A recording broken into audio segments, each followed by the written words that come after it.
The iron taste of blood filled my mouth as my sister's hand connected with my jaw for the second time that morning. I staggered backward into the credenza, sending my grandmother's china crashing to the hardwood floor in an explosion of porcelain shards. Through blurred vision, I watched my daughter pin my arms behind my back while my brother blocked the front door with his massive frame. I appreciate you taking the time to listen to my story today. I am curious, what part of the world are you tuning in from? Drop your city in the comments below. All right, let us dive into what happened to me. The zip tie bit into my wrists with a plastic burn that made my fingers go numb. I twisted against my daughter's grip, but she only tightened her hold, her fingernails digging crescents into my forearms. My sister stood before me, chest heaving, mascara streaking down her cheeks in black rivers. "You need help, and you're going to get it," she spat, her breath hot against my face. I thrashed harder, my shoulder slamming into the wall hard enough to rattle the picture frames. The impact sent lightning bolts of pain down my spine, but I kept fighting. My brother moved closer, his work boots crunching over the broken china, his shadow swallowing me whole. "Stop fighting us," he said, his voice flat and cold. "Pastor Jerome is on his way." The name hit me like ice water. I kicked out, my bare foot connecting with my sister's shin. She yelped and stumbled back, giving me just enough space to lunge toward the hallway. But my daughter yanked me backward, and I went down hard on my knees. The impact sent shockwaves through my kneecaps, and I felt something pop in my left leg. My breath came in ragged gasps as I looked up at the three of them standing over me. These were the people who had gathered around my dinner table just 6 days ago, laughing over pot roast and discussing holiday plans. Now they stared down at me with eyes full of fear and something worse, disgust. The doorbell chimed, its cheerful melody grotesque against the violence that had just unfolded. My brother moved to answer it, and cold sweat broke out across my back. I could hear voices in the foyer, deep, authoritative tones mixing with softer, younger ones. 4 sets of footsteps approached. Pastor Jerome entered first, his silver cross catching the morning light streaming through the bay windows. Behind him came 2 deacons I recognized from Wednesday night services, their faces set in grim determination. They carried a wooden chair between them, the kind with arms and a straight back. Analyzing established characters. From previous context. 1. I, protagonist, never use in narration. Brother, unnamed, can remain my brother or be named. 3. Sister, unnamed, can remain my sister or be named. 4. Daughter, unnamed, can remain my daughter or be named. 5. Pastor Jerome, already named, must use this exact name. 6. 2 deacons, unnamed, can remain the deacons or be named individually. Character count, 6. 8 used available slots. 2 more characters possible. I tried to scramble backward, but my damaged knee buckled beneath me. The hardwood floor pressed cold against my palms as I pushed myself toward the wall, leaving a smear of blood from where broken china had sliced my hand. Pastor Jerome's polished dress shoes stopped inches from my fingertips. "Sister Donna." His voice rolled out smooth as butter, nothing like the warmth it held during Sunday services. "Your family has expressed serious concerns." The deacons set the chair down with a heavy thud that vibrated through the floorboards. One of them, a thick-necked man whose name badge read Deacon Mills, pulled leather straps from a canvas bag. My stomach lurched. The other deacon, younger with wire-rimmed glasses, wouldn't meet my eyes as he tested the chair's stability, pushing down on the arms with both hands. "This is insane!" My voice came out hoarse, barely recognizable. "I haven't done anything wrong." My daughter stepped forward, her mascara-streaked face twisting with what looked like genuine anguish. She held out her phone, the screen illuminating her trembling hands. "You sent me these messages, Mama. Look at what you wrote." I squinted at the bright screen. The texts were from my number, but the words made my blood run cold. Violent threats, sexual obscenities, blasphemies against God that made my skin crawl just reading them. My mouth went dry. I didn't write those. The words sounded weak even to my own ears. Pastor Jerome knelt down, bringing his face level with mine. His cologne, something expensive and woody, made my nose itch. Up close, I could see the calculation in his eyes, the way his pupils contracted as he studied my face, like I was something to be dissected. "The demon speaks through you," he said. "Your brother found satanic symbols drawn in your bedroom. Your sister heard you speaking in tongues at 3 a.m. "That's not—" I started, but my sister cut me off. "I know what I heard." Her voice cracked. She twisted her wedding ring around and around her finger, a nervous habit she'd had since childhood. "It wasn't English. It wasn't anything human." The deacons moved with practiced efficiency. Deacon Mills grabbed my left arm while the younger one— I heard Pastor Jerome call him Deacon Foster— seized my right. They hauled me up despite my struggles, my injured knee screaming in protest. I thrashed between them, my shoulder blades grinding against their grips, but they were too strong. They dragged me toward the chair as my bare feet slid uselessly across the polished floor. "Please." The word tore from my throat. "Just listen to me." My brother positioned himself behind the chair, his massive frame blocking any chance of escape. I could smell the cigarette smoke on his jacket, see the calluses on his hands as he gripped the chair back.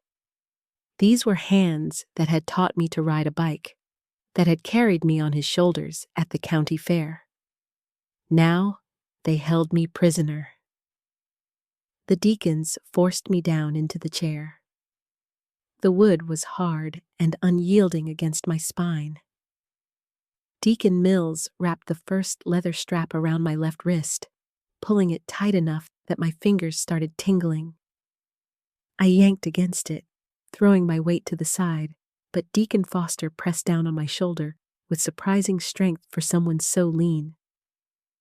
"Be still, sister," he murmured, his breath hot against my ear. "This is for your salvation." I spat in his face. He recoiled, wiping the saliva from his cheek with shaking fingers. For a moment, something like doubt flickered across his features. But then Pastor Jerome placed a hand on his shoulder, and the young deacon's resolve hardened. He secured my right wrist with mechanical precision. His jaw clenched so tight I could see the muscles jumping beneath his skin. My daughter sobbed somewhere behind me. The sound of it, raw and broken, cut deeper than any physical pain. I craned my neck to see her, my tendons straining, but my brother moved to block my view. His eyes were red-rimmed, whether from exhaustion or emotion, I couldn't tell. Pastor Jerome opened a worn leather Bible, its pages soft and thin from years of handling. He began to read in Latin, the ancient words filling the room with a cadence that felt more like an incantation than a prayer. The deacons worked on my ankles, strapping them to the chair legs. I kicked out hard, my heel connecting with Deacon Mills's jaw.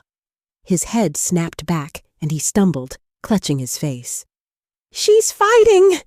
my sister cried out. "The demon is fighting!" 3 of them pressed down on me now, my brother holding my shoulders, both deacons pinning my legs. The leather cut into my skin as they finished securing the straps. I was trapped, completely immobilized, my chest heaving with each panicked breath. Pastor Jerome's voice rose higher, his Latin growing more fervent. The sweat rolled down my temples, stinging my eyes. I blinked hard, trying to clear my vision, as Pastor Jerome's voice crescendoed to a shout. He slammed the Bible shut and thrust a crucifix toward my face. The metal edge caught the overhead light, sending a sharp glare directly into my pupils. I jerked my head to the side, my neck muscles screaming in protest. The crucifix followed, hovering inches from my nose. Pastor Jerome's breath came in short bursts, carrying the scent of coffee and mint. His free hand grabbed my chin, fingers digging into my jaw as he forced my head straight. "Look upon the symbol of your salvation!" His spittle landed on my cheek. I clenched my teeth so hard I thought they might crack. The chair beneath me creaked as I strained against the leather straps. My wrists had gone numb, replaced by a burning sensation that crawled up my forearms. The circulation was being cut off, but I couldn't stop fighting. Every muscle in my body coiled tight, searching for some weakness in my restraints. My brother's hands remained clamped on my shoulders, his weight pressing me deeper into the chair. I could feel his wedding ring through my thin blouse, the cold metal a stark contrast to his warm palms. He'd worn that ring for 32 years. I'd been at his wedding, dancing with his bride while he grinned like a fool. Now, he held me down like a criminal. A door opened somewhere to my left. Footsteps approached, heavier than the others, accompanied by the jingle of keys or chains. I rolled my eyes toward the sound. A woman in a long gray skirt entered carrying a wooden tray. Steam rose from whatever sat upon it. She kept her gaze lowered, her lips moving in silent prayer as she set the tray on the coffee table beside Pastor Jerome. He dipped his fingers into a brass bowl, pulling them out slick with oil. The scent hit me immediately. Frankincense and something sharper, medicinal. My stomach lurched. I'd smelled that oil before, years ago at my mother's bedside when she lay dying. The hospice nurse had used it to anoint her forehead, whispering about peace and passage. "No!" I gasped. The word tore from my throat, raw and desperate. Pastor Jerome advanced with his oil-slicked fingers extended. I thrashed my head back and forth, my hair whipping across my face. The woman in gray stepped forward and grabbed my head with surprising strength, her fingers tangling in my braids. She wrenched my head back, exposing my throat. The oil touched my forehead, cold and slippery. Pastor Jerome traced a cross, his thumbnail scratching my skin. He began another prayer, this one in English, his voice dropping to a theatrical rumble. The deacon with the bruised jaw circled behind me. I heard the strike of a match, smelled sulfur. Candlelight flickered at the edge of my vision. Shadows stretched and distorted across the walls of what had been my own living room. My furniture had been pushed back against the walls. My family photos still hung above the mantel. Graduation pictures, vacation snapshots, my late husband's portrait. They all watched this madness unfold with frozen smiles. The woman released my hair and picked up something else from the tray. Water sloshed in a container. Holy water, probably. My breathing quickened, my chest rising and falling so rapidly that dark spots danced before my eyes. I forced myself to slow down, to think through the panic. They couldn't keep me here forever. Someone would notice. My co-workers would call when I didn't show up Monday morning. My neighbor would see my car in the driveway and wonder why I wasn't answering the door. This couldn't last. But looking at my brother's face, set like stone, his jaw rigid with conviction, I realized he'd already thought of that. This was planned. They'd probably told people I was sick, that I needed rest. My daughter had my phone. My sister had probably already called my office. Pastor Jerome dipped his hand into the holy water. He flicked it at me, droplets hitting my face and neck. Some landed on my lips. I tasted salt and something metallic. More words in Latin poured from him, faster now, almost frantic. The deacons joined in, their voices creating a discordant harmony that made my skull ache. I closed my eyes, blocking them out. But that only made the other sensations more acute. The bite of leather on my wrists, the hard wood of the chair against my spine, the oil sliding down my temple toward my ear. My heart hammered against my ribs, each beat painful and too fast. The woman in gray began to hum. The sound wormed its way into my consciousness, a tuneless drone that set my teeth on edge. I opened my eyes again, needing to see, to stay present. If I retreated into myself, they'd take that as proof of possession. They'd say the demon was hiding. Pastor Jerome finally stepped back, his forehead glistening with sweat. He nodded to my brother, who slowly released my shoulders. Blood rushed back into the compressed muscles, bringing pins and needles that made me gasp.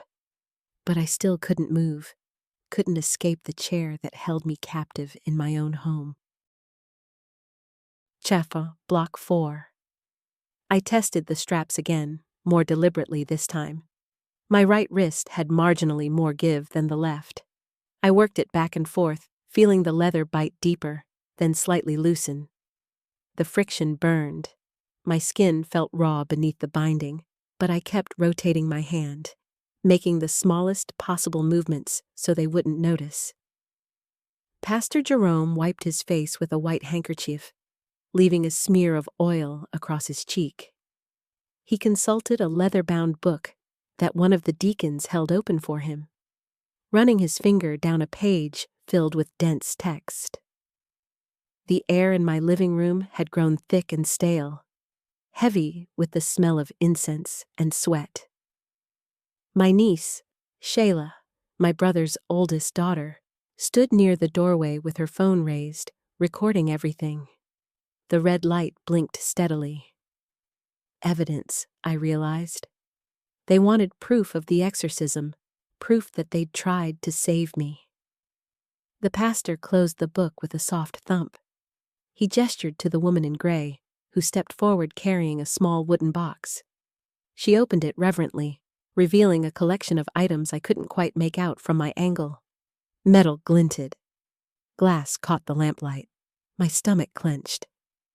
"The demon resists," Pastor Jerome announced, his voice filling the room with false authority. "We must escalate our methods." "No!" The word came out hoarse. My throat felt stripped raw from earlier screaming. "Please, just listen." My sister moved from her position by the window. She crossed the room in 4 quick strides and crouched in front of me, her face level with mine. Her eyes were red-rimmed but dry now, hardened with determination. She gripped my knee, her fingernails digging in through my slacks. "Stop fighting this, Donna. Just let it happen." I stared at her, this woman who'd shared my childhood bedroom, who'd called me crying when her first marriage fell apart, who I'd lent money to 3 times without asking for repayment. The distance between us felt infinite despite her hand on my leg. I could smell her perfume, the same floral scent she'd worn for 20 years, mixed with something sour underneath. Fear, maybe, or certainty, which was worse. She stood and moved away. The woman in gray reached into the box and withdrew a silver chain with a crucifix attached. She handed it to the pastor, who held it up like a weapon. The metal caught the light, throwing tiny reflections across the walls. He began a new prayer, this one in English, speaking about binding evil and casting out darkness. My brother stepped behind my chair again. I felt his presence like a weight on my shoulders before he even touched me. His hands gripped the back of the chair, and I heard wood creak as he tightened his hold. The chair itself felt suddenly less stable, as if he might tip it backward at any moment. The pastor approached, swinging the chain in a slow arc. The crucifix traced patterns in the air, hypnotic and threatening. He brought it closer to my face. I turned my head away, but there was nowhere to go. The metal pressed against my forehead, cold and unyielding. He held it there while continuing his prayer, the words washing over me in meaningless waves. My right wrist finally gained enough freedom. I twisted it sharply, ignoring the burning pain, and felt my hand slip partway through the loop. The leather had stretched just enough. I froze, keeping my expression blank, not letting them see this small victory. I needed to time this right. If I broke free too soon, they'd just restrain me again, probably with something stronger. The pastor removed the crucifix and handed it back to the woman. He pulled out a small vial from his jacket pocket, more oil, but darker than before. He uncorked it, and a pungent smell filled the room.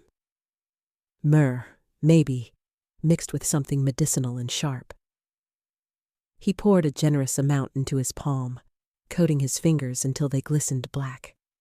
He reached for my face. I jerked back instinctively, but my brother's hands clamped down on my shoulders again, holding me rigid. The pastor's oil-slick fingers touched my forehead, drawing symbols I couldn't see but could feel, circles and lines that dripped down toward my eyebrows. He moved to my cheeks, then my chin, marking me like a canvas. The oil felt heavy and wrong, seeping into my pores. One of the deacons began reading from Scripture, his voice monotone and rehearsed. The other deacon responded with, "Amen," at measured intervals. Shayla adjusted her position, moving closer to get a better angle with her phone. The red recording light never wavered. I worked my right hand more aggressively now while their attention focused on the pastor's ritual. The leather slipped another inch. My thumb bent at an uncomfortable angle, but I forced it through, compressing my knuckles as much as possible. Sweat made the binding slippery. My hand slid further. The pastor finished marking my face and moved to my hands. He grabbed my left wrist, still securely bound, and painted more symbols across my palm and the inside of my forearm. When he reached for my right hand, I let it stay limp, nearly free, but not quite. He noticed nothing, too absorbed in his performance. He coated my right palm and moved back to survey his work. "We call upon the power of Christ to expel this unclean spirit," he intoned, raising both arms toward the ceiling. "We command the demon to release its hold and return to the pit." My brother's grip on my shoulders intensified. I could feel individual fingers pressing into my flesh, leaving marks that would bruise. The chair rocked slightly with the force of his conviction. My sister stepped closer again, joining the circle of family members and church officials surrounding me. They formed a human wall, blocking any path to freedom. The woman in gray started humming again, that same tuneless drone. The deacons joined in, creating a sound that vibrated through my chest. Pastor Jerome's voice rose above it all, commanding and desperate. He wanted results. He needed something to happen, some sign that justified this whole spectacle. I gave my right hand one final twist and felt it come completely free. I kept my hand positioned as if still bound, letting it rest against the chair arm while my family's attention fixed on Pastor Jerome. The leather binding lay loose beneath my wrist, invisible in the dim light and shadows cast by the candles. My pulse hammered in my throat, but I forced my breathing to remain steady and shallow. Any sign of alertness would betray me. The pastor produced a glass vial from his pocket, uncorking it with theatrical precision. The acrid smell of something chemical mixed with herbs filled the space between us. He approached with slow, measured steps, building the drama for his audience of believers. My sister leaned forward, her eyes wide with anticipation. Behind me, my brother's breathing came fast and excited, his fingers still digging into my shoulders. "This blessed oil has been consecrated for exactly this purpose," Pastor Jerome announced, holding the vial above his head. "It will burn the demon and force it to reveal itself." He tipped the vial over my forehead. The liquid ran cold down my face, stinging my eyes and making them water. It dripped into my mouth, tasting bitter and medicinal. I fought the urge to cough and spit, knowing that any reaction would be interpreted as demonic resistance. The oil traced lines down my neck and soaked into my collar. The humming grew louder. Someone started clapping in rhythm. The deacons swayed in unison, their movements synchronized like a rehearsed performance. The woman in gray stepped closer, reaching out to place her hand on my head. Her palm pressed down hard, forcing my neck to bend at an uncomfortable angle. "Do you feel it?"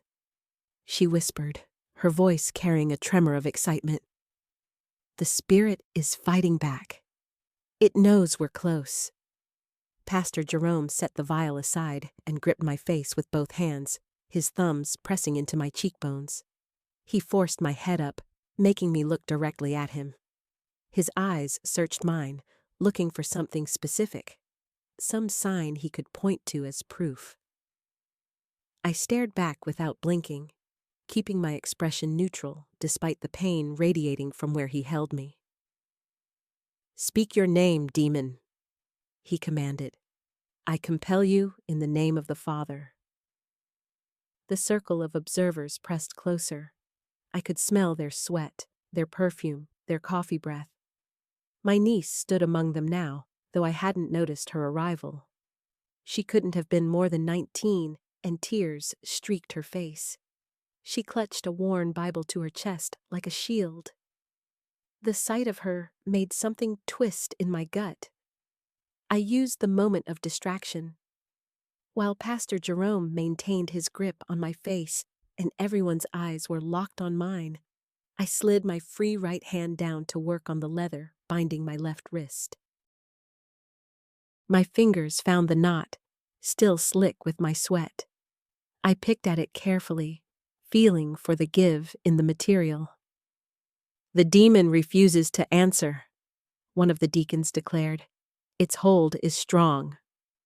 My brother released my shoulders suddenly. I heard him moving, his footsteps crossing the room. Drawers opened and closed. The sound of metal against metal rang out. When he returned, he carried a large silver cross, the kind that belonged on a church wall. He positioned himself in front of me, holding it like a weapon. "Maybe this will loosen its tongue," he said. He pressed the cross against my chest. The metal felt cold through my thin shirt. He pushed harder, using both hands, driving it into my sternum with enough force to make breathing difficult. I gasped involuntarily, and the sound echoed through the room like a victory cry.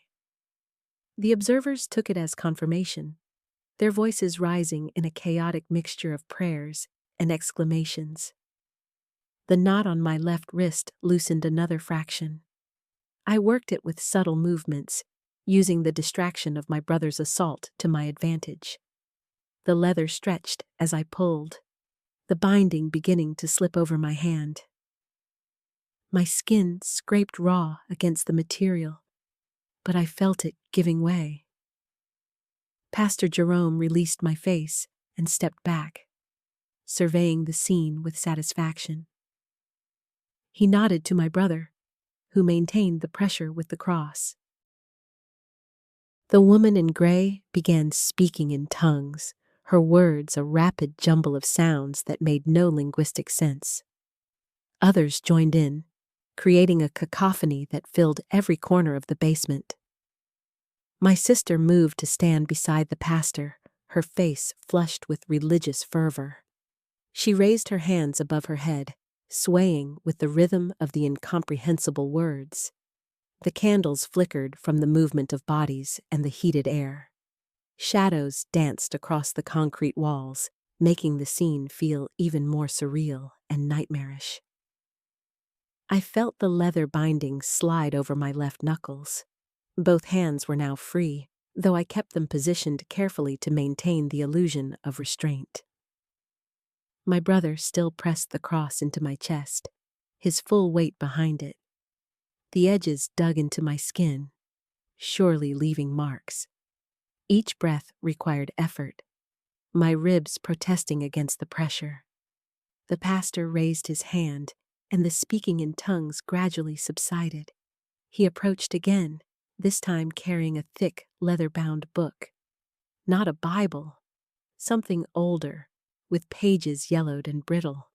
He opened it to a marked section and began reading in Latin, his pronunciation awkward but determined. Now, I thought, tensing every muscle. It has to be now. I surged upward with every ounce of strength in my core, my freed hands shooting out to shove my brother's arms away. The cross clattered to the concrete floor with a metallic ring that cut through the pastor's Latin incantation. My brother stumbled backward, his eyes wide with shock as his shoulder blades hit the wall behind him. The pastor's voice faltered. His weathered hands clutched the ancient book tighter, knuckles whitening against the cracked leather binding. I swung my legs off the metal table, my bare feet hitting the cold floor. The sudden contact sent a jolt up my calves, but I didn't hesitate. My fingers worked frantically at the restraints still binding my ankles, the leather finally loosening enough to pull free. "She's broken loose!" My sister's voice cracked on the last word, rising to a shriek that echoed off the low ceiling. The woman in gray lunged toward me, her hands outstretched like claws. I ducked under her grasp, feeling the brush of her fingertips against my hair. My shoulder collided with someone's hip. I couldn't tell whose in the chaos, and pain radiated down my arm. The impact spun me partially around, but I kept my balance, my hospital socks sliding on the smooth concrete. Pastor Jerome slammed the book shut and tossed it onto a nearby folding chair. He moved with surprising speed for a man his age, positioning himself between me and the stairs. His tall frame blocked most of the narrow stairwell, his arms spread wide to fill the remaining space. The fluorescent light from upstairs created a harsh silhouette, turning him into a looming shadow. Behind me, footsteps shuffled and scraped. Multiple people were coordinating, trying to box me in. My heart hammered against my ribs, each beat pulsing in my temples. Sweat rolled down my spine beneath the thin hospital gown, the fabric clinging to my skin. I spun to assess the threats, counting 4 people closing in from different angles. My brother had recovered from his collision with the wall. He bent down and retrieved the heavy metal cross, gripping it like a weapon. Blood trickled from a small cut on his lip, where he must have bitten it during our struggle. His chest heaved with ragged breaths, and his eyes held something I'd never seen before. Genuine fear mixed with religious conviction. The basement was maybe 15 feet wide and 20 feet long. Concrete walls on 3 sides, the stairs on the 4th. No windows, no other exits. The folding table I'd been strapped to stood in the center, surrounded by the circle of candles. Several had tipped over during my escape, their flames sputtering against the concrete, leaving trails of melted wax. I feinted left toward my sister, then pivoted right. My body moved on instinct, muscle memory from the self-defense classes I'd taken years ago. The woman in gray reached for me again, but I grabbed her extended wrist and twisted, using her momentum to pull her off balance. She careened into the folding table, which collapsed with a crash. Candles scattered, some extinguishing instantly while others rolled across the floor, still burning. Grab her arms! Pastor Jerome's command boomed through the space. Hands seized my right elbow from behind. I wrenched forward, feeling the grip strain but not break. Another set of hands grabbed my left shoulder, fingers digging deep into the muscle. I threw my head back, connecting with something solid, someone's nose from the sound of the crunch and the immediate howl of pain that followed. The grip on my shoulder released. I drove my heel down onto an instep, feeling bones shift beneath my weight. Another cry of pain. The hand on my elbow loosened enough for me to twist free. My shoulder screamed in protest. The joint stretched to its limit during the struggle. I stumbled forward, catching myself against the cold concrete wall, my palms scraping against the rough surface. Pastor Jerome moved toward me, his long strides eating up the distance. I looked wildly around for anything I could use. The folding chair with the ancient book sat 3 feet to my left. I grabbed it, swinging it in a wide arc. The metal legs caught the pastor across his forearm with a hollow thunk. He grunted but didn't fall, his face contorting with pain and rage. "The demon fights with unholy strength." My sister's voice had taken on a hysterical edge. I raised the chair again, holding it between myself and the advancing figures. My arms trembled with exhaustion, the adrenaline beginning to fade into a bone-deep weariness.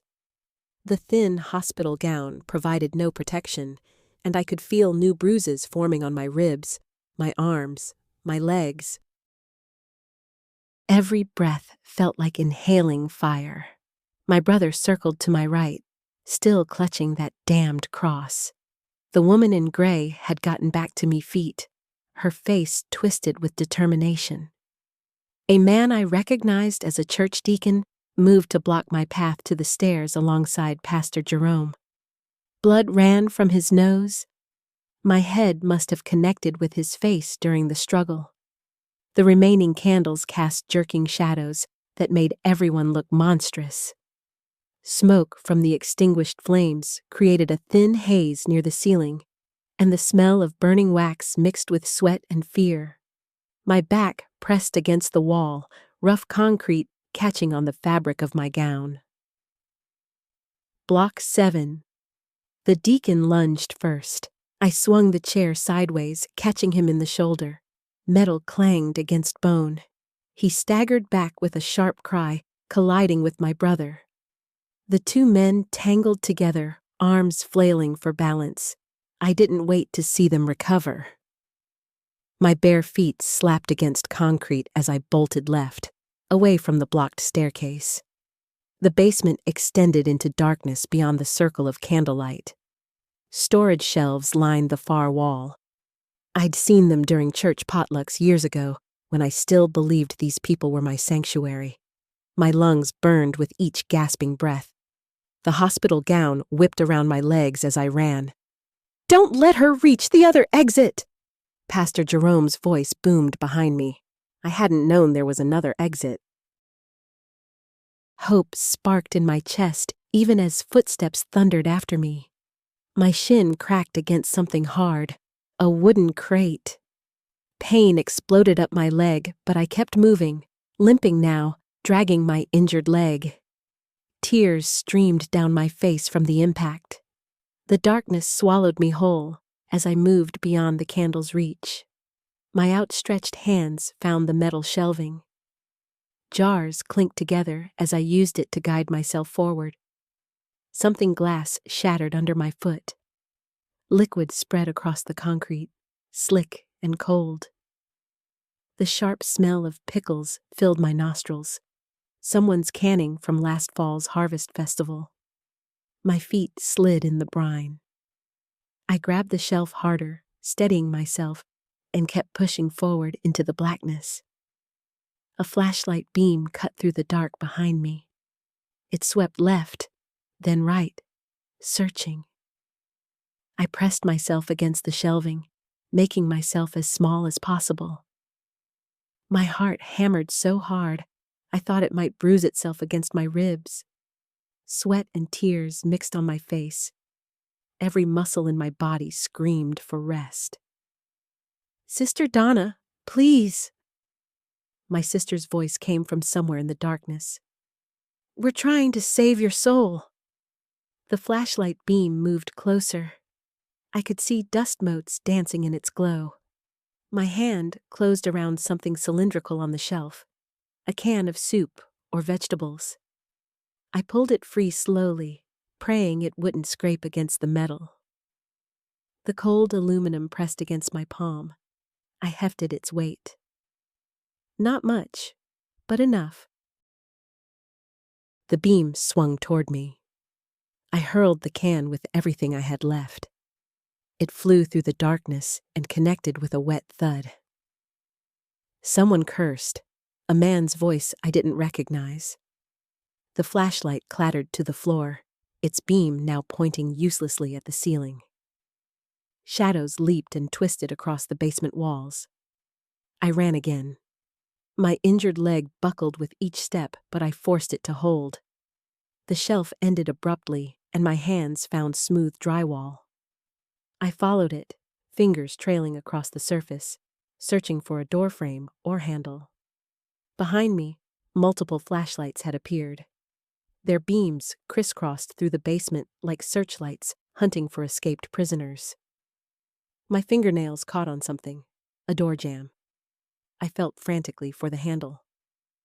There, the cold metal knob turned under my desperate grip. I threw my weight against the door. It didn't budge. Locked. A sob tore from my throat.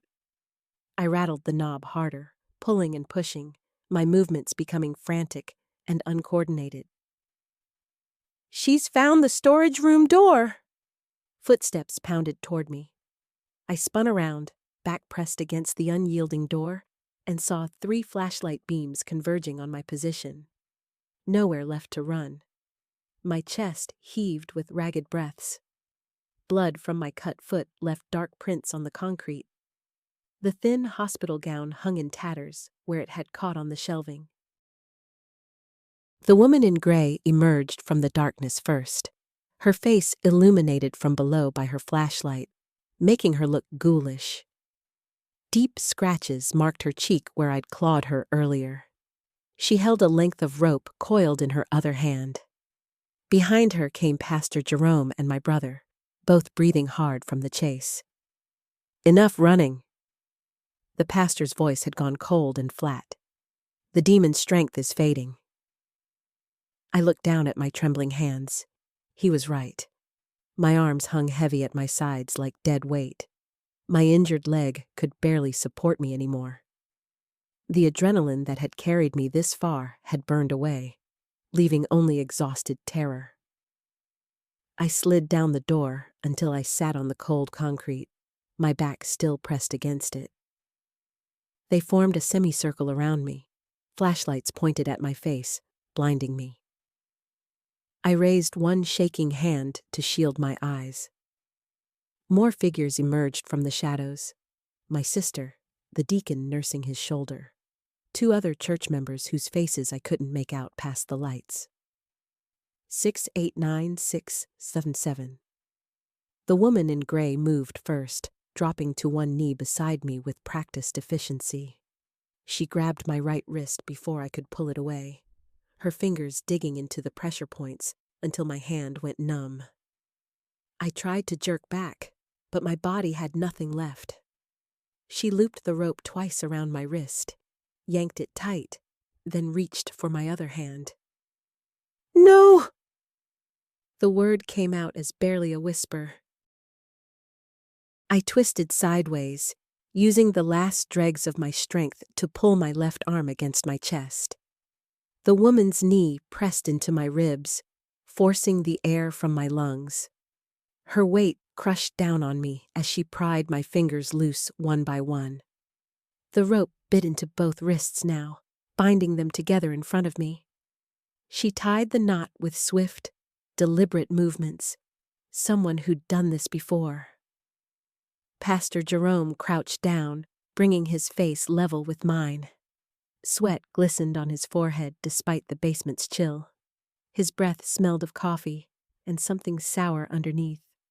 He placed one hand on my bound wrists, the other on my forehead, his palm hot and damp against my skin. "The demon will speak now," he said. "Let it reveal itself."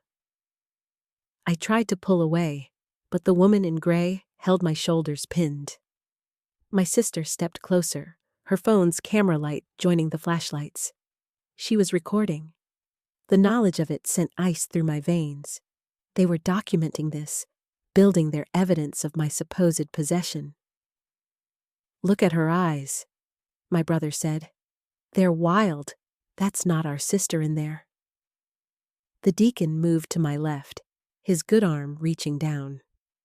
He and another man I vaguely recognized from Sunday services, someone named Leonard with thinning hair and wire-rimmed glasses, grabbed my legs. I kicked weakly, my injured foot screaming in protest, but they held firm. They dragged me away from the door, my back scraping across the rough concrete. Blood from my foot left a fresh smear behind me. They positioned me in the center of the open space, still holding my legs, while the woman in gray maintained her grip on my shoulders. The circle of people closed in tighter. Someone had brought down a folding chair. The pastor lowered himself into it, placing a worn leather Bible on his knees. He flipped through pages with methodical patience, his finger tracing down passages until he found what he wanted. "We cast you out, unclean spirit," he began, his voice rising. "Along with every satanic power of the enemy." I thrashed against the hands holding me. The rope around my wrists dug deeper, abrading the skin. My shoulder blades ground against the concrete as I tried to twist free. The woman in gray pressed down harder, her knee finding my solar plexus again. Stars exploded across my vision. "Every specter from hell!" The pastor's voice grew louder, drowning out my gasping breaths. My sister moved closer with me phone, angling for a better shot of my face. I turned away, but the deacon grabbed my chin with his uninjured hand, forcing my head back toward the camera. His fingers pressed into my jaw until I thought the bone would crack. Tears streamed down my temples into my hair. "Acknowledge the power of Christ," the pastor commanded. "Release your hold on this woman." Something inside me snapped. Not a demon breaking free, just the thin thread of self-preservation I'd been clinging to. I stopped fighting. My body went completely slack against the concrete. The sudden stillness made them hesitate. Their grips loosened fractionally. I drew in the deepest breath my compressed lungs would allow and screamed. Not words, just pure sound, raw and primal, torn from somewhere deep in my chest. The noise echoed off the basement's concrete walls, amplifying until it seemed to come from everywhere at once. The deacon's hand jerked away from my face. My sister stumbled backward, her phone's light swinging wildly across the ceiling. Even the woman in gray flinched, her weight shifting off my chest for just a second. That second was enough. I wrenched my bound hands upward, catching the woman in gray under the chin. Her head snapped back. I rolled hard to the right, breaking Leonard's grip on my legs. My shoulder hit someone's shin. I didn't see whose, and they went down with a grunt. I scrambled forward on my knees, hands still bound, moving on instinct rather than any coherent plan. My brother lunged for me. His fingers caught the back of my hospital gown, yanking me backward. The fabric ripped further, the sound loud in the momentary silence after my scream. I twisted, bringing my bound fists around in an awkward arc. They connected with something. His arm, his side, I couldn't tell. But the impact sent pain jolting up to my elbows. Hands grabbed at me from all directions now. Someone caught my hair, jerking my head back. Another set of fingers closed around my ankle, the injured one, and I gasped as fresh agony shot up my leg. They were pulling me down, dragging me back to the center of their circle. But I kept moving, clawing at the concrete with my bound hands, kicking with my good leg, refusing to stop. My forehead struck the edge of something solid. The metal folding chair overturned in the struggle. Stars exploded across my vision. The hands gripping me loosened for an instant, just long enough for me to roll away from their reaching fingers. I crashed into the stack of cardboard boxes against the far wall, sending them toppling. Old hymnals and musty clothing spilled across the floor. Through the ringing in my ears, I heard footsteps pounding overhead. Multiple sets, moving fast. Someone was shouting upstairs, though the words were muffled by the basement ceiling. Leonard dove for me again, but his foot caught on a fallen hymnal, and he stumbled sideways, arms windmilling. The woman in gray moved to block my path to the stairs, her breath coming in harsh gasps. Blood trickled from where my bound hands had struck her chin. The basement door burst open. Light flooded down the stairs, bright, institutional fluorescent light that made everyone freeze. I squinted up, my eyes still adjusting, and saw figures descending rapidly. Uniforms, real uniforms this time, not the makeshift vestments my family had cobbed together. The first officer, a tall man with graying temples, took in the scene in one sweeping glance. Me on the floor in a torn hospital gown, wrists bound, blood on my ankle. My family arranged around me with their candles and books, the overturned furniture and scattered religious materials. "Nobody move!" His voice carried absolute authority. But my sister bolted anyway, trying to slip past the officers and up the stairs. A second uniformed figure, a woman with her dark hair pulled back tight, caught her arm and firmly guided her back down. My sister's phone clattered to the concrete, its light finally dying. I stayed exactly where I was, back pressed against the wall, hands still bound in front of me. My whole body trembled, adrenaline flooding through me in waves that made my fingers twitch and my jaw clench. I watched as more officers descended, spreading out to separate my family members, moving them apart with calm efficiency. The first officer crouched near me, his movements slow and deliberate.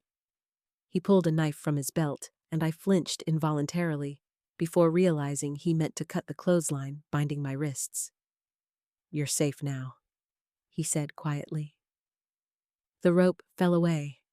I brought my hands to my chest, rubbing at the deep red grooves the binding had left in my skin. My fingers wouldn't stop shaking. I tried to speak, to thank him, but my throat had closed up entirely.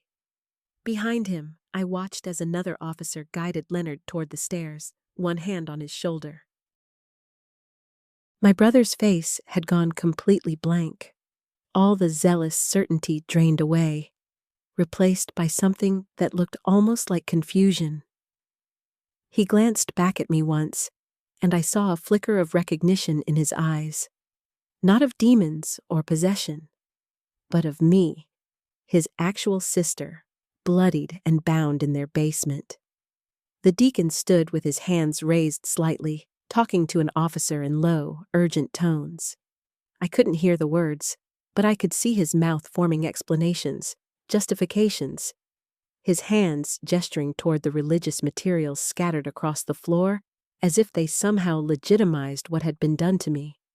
The woman in gray had sunk onto the bottom step, her head in her hands. Her shoulders shook, though whether from tears or shock, I couldn't tell. A paramedic appeared at the top of the stairs, medical bag in hand. The officer who'd cut my bindings stepped aside, and the paramedic knelt where he'd been, already pulling out supplies.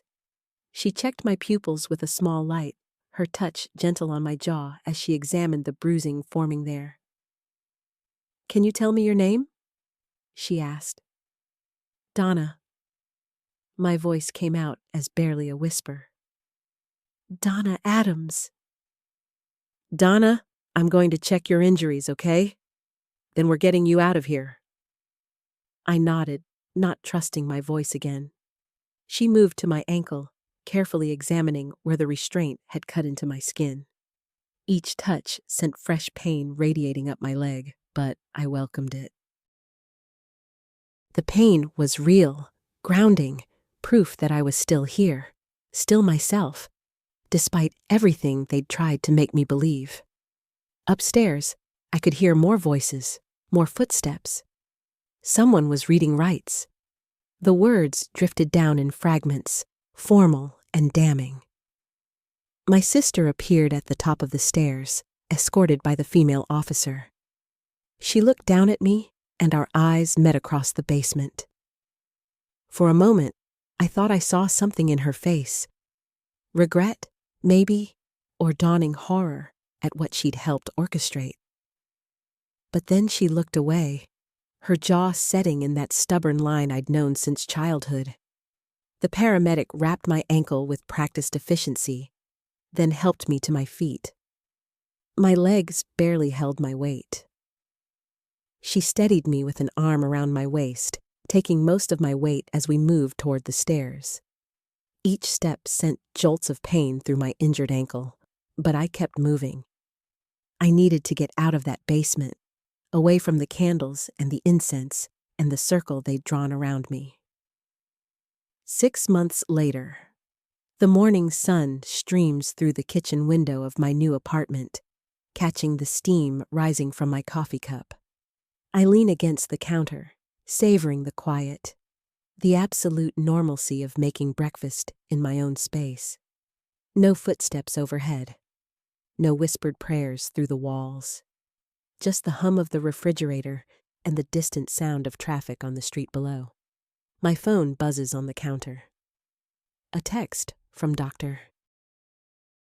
Mitchell, my therapist, confirming our session tomorrow. I reply with a quick thumbs up, then set the phone face down. The screen no longer triggers the anxiety it once did, no longer makes me flinch with memories of those final desperate calls for help that went unanswered. I run my fingers over my left ankle, feeling the faint ridges of scar tissue through my sock. The physical marks have faded to thin white lines, barely visible. The other scars take longer. Some mornings, I still wake up disoriented, heart pounding, expecting to find myself back in that basement, but the episodes come less frequently now. Last month, I went 2 full weeks without a nightmare. The coffee tastes rich and dark on my tongue. I carry the cup to the living room, where sunlight paints golden rectangles across the hardwood floor. My easel stands in the corner, a half-finished painting of the city skyline taking shape in bold strokes of orange and purple. I hadn't picked up a brush in 15 years before the move. My hands had forgotten how to create, too busy surviving. Now, paint stains my fingertips more often than not. I settle into the armchair by the window, tucking my feet beneath me. Below, the city pulses with morning life. A jogger passes, earbuds in, lost in her own world. A delivery truck double parks, hazard lights flashing. Normal people living normal lives, and for the first time in months, I feel like I'm one of them again. The restraining order paperwork sits in a folder on my desk, legal and binding. 300 feet between me and my sister, my nephew, my mother. The judge had been thorough, her questions direct and unflinching. The documentation from the hospital, the police reports, the photographs of my injuries, all of it had painted a picture that even my family's tearful protests couldn't erase. I don't know if they understand what they did to me. Maybe they never will. My laptop chimes from the desk. I set down my coffee and cross to it, clicking open the email notification. The community center director's name appears in bold. I scan the message. my pulse quickening with something that feels like hope. They want me to lead the support group, not just attend it. Twice a week, facilitating discussions for others who've survived religious trauma, spiritual abuse, family betrayal disguised as faith. My fingers hover over the keyboard. 6 months ago, I couldn't have imagined this. Couldn't have pictured myself strong enough to hold space for others' pain when my own still felt so raw. But Dr. Mitchell had been right during our last session. Sometimes the healing comes from helping others find their way through the darkness you've already navigated. I type my acceptance, hit send before doubt can creep in. The apartment feels lighter somehow, as if releasing that email has shifted something in the air. I return to my coffee, now lukewarm, and drain it anyway. Through the window, clouds drift across the sun, painting shadows that dance and dissolve. Nothing permanent, nothing that lasts. My phone buzzes again. This time, it's Keisha from the book club I joined last month. She's asking if I'm still coming tonight, if I need a ride. I smile at the casual normalcy of it, at the way she signs off with 3 laughing emojis. These are the connections I'm building now. Uncomplicated, chosen, free from the weight of blood obligation and twisted theology. I text back a confirmation, add a coffee cup emoji, and set the phone aside.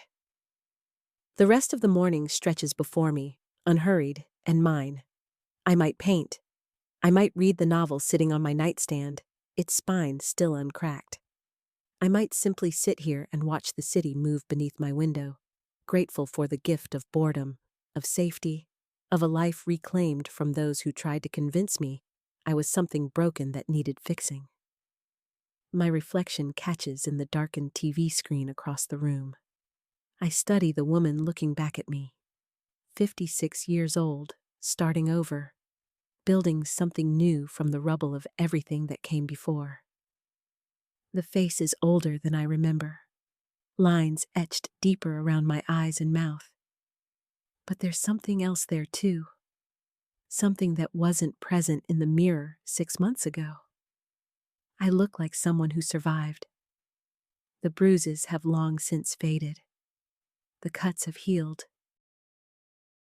But the real recovery, the kind that happens in the spaces between heartbeats and breath, that's still unfolding. Some days I feel strong enough to carry the world. Other days, the weight of what my own family did to me crashes down with crushing force. Today is a good day. I'll take it. I stand and stretch, feeling the pleasant pull of muscles still learning to relax, to exist without constant vigilance. The painting calls to me from its corner. I cross to it, pick up a brush, dip it in cadmium yellow. The color blooms across the canvas in bold strokes, sunshine captured in pigment and oil.